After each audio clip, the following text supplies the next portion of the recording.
Hey, friends and families, having my coffee here. I wanted to say hi. Say I love you all, and I wanted to talk about this trend I was noticing recently for the internet with TikToks, Reels, and YouTube videos talking about ADHD and showing the symptoms and really it seemed to me encouraging people to self-diagnose with ADHD. And for the last 4 years, I've been working in the mental health industry as a volunteer, peer support counselor for mental health and addictions, and that makes me no kind of expert at all. But ADHD is a real thing, and it's a real problem for people who have it, and it's never good to self-diagnose any of these things. I mean, if you think, oh, maybe I have ADHD, and then you see what kind of treatments are available for ADHD, and then you apply those to your life, and that somehow helps you, please do that.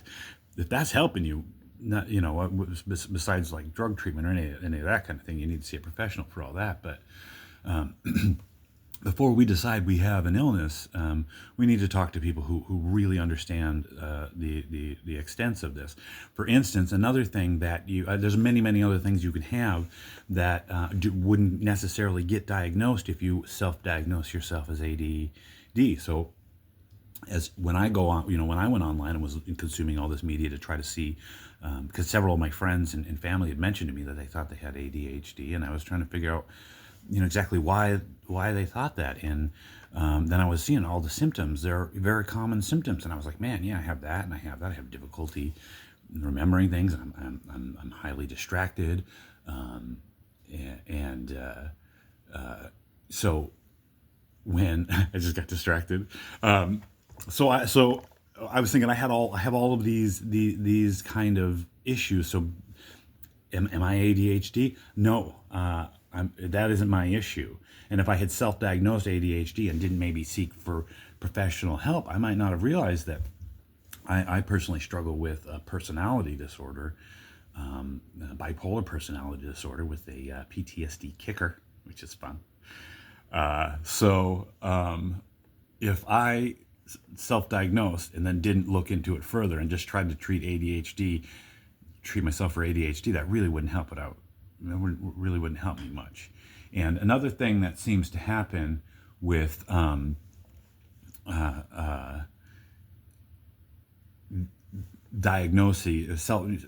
self-diagnosis is that we don't necessarily seek competent treatment, and I know it's hard to find it. I know it's really hard to find it, and sometimes, as opposed to if you genuinely believe you're struggling with that illness, there are certain things one can do to help you navigate that really uncomfortable space. There's a lot of things that I can do that don't have anything to do with drugs to navigate my bipolar illness and PTSD. There's really a lot that I can do. So if you think you have ADHD and you apply those things and that helps you, that's great. But many of these people that are telling me this aren't people who I hear saying also, and this is what I'm trying to do to manage that, and this is what I'm trying to do. They say, oh, I have ADHD, and then it's almost like it almost seems like an excuse for not doing things properly or not respecting people's time or whatever. And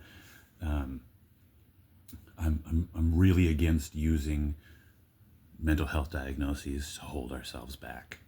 I think that any mental health diagnosis is there to help us navigate a way forward. And I think all mental health illnesses are that there is a certain amount of recovery that can happen with them.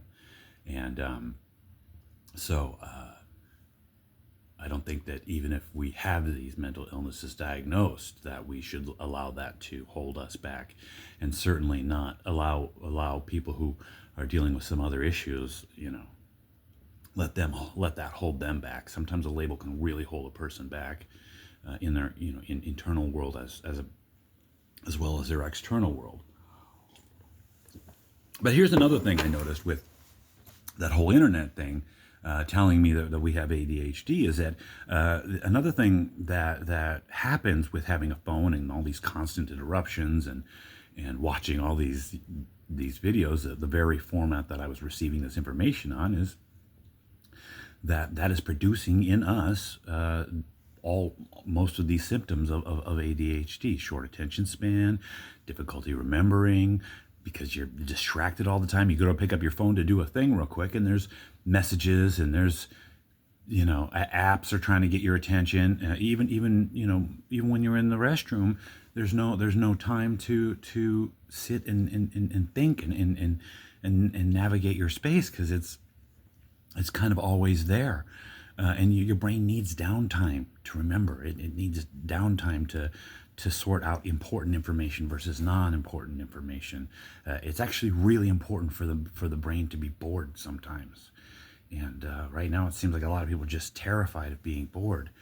And I think that's why a lot of people, I see a lot of memes about people when they lay down to go to sleep at night. That's when their brain attacks them. Says, what about all these terrible things? And what about this? And I think mainly because we don't give ourselves a time during a regular day to have these conversations, generally speaking. If we're in the car, we're listening to music, or we're, if we're in the bathroom, or we're scrolling. We're always kind of occupied. We're always kind of doing input stuff as opposed to processing stuff.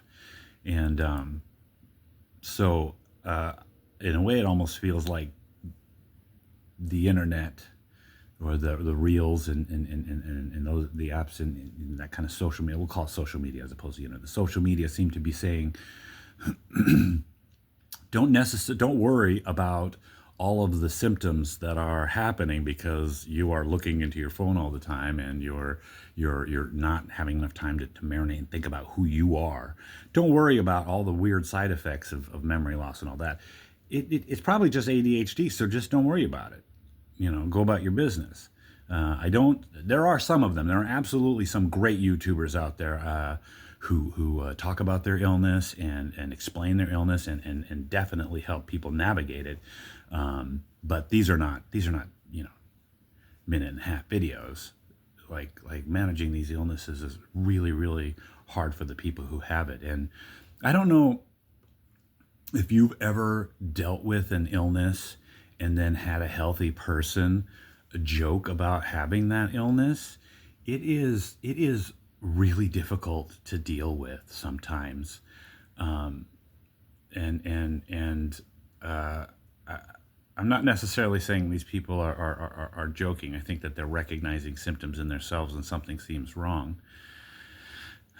And I certainly don't encourage the self-diagnosis, but my question, I suppose, is, and I did see I did read an article that seemed to about a clinical test that seemed to indicate that internet addiction and ADHD are not intrinsically linked, but everyone who has internet addiction scores very, very highly on ADHD. So they have very similar symptoms. And I'm not saying everyone's addicted to it. I'm saying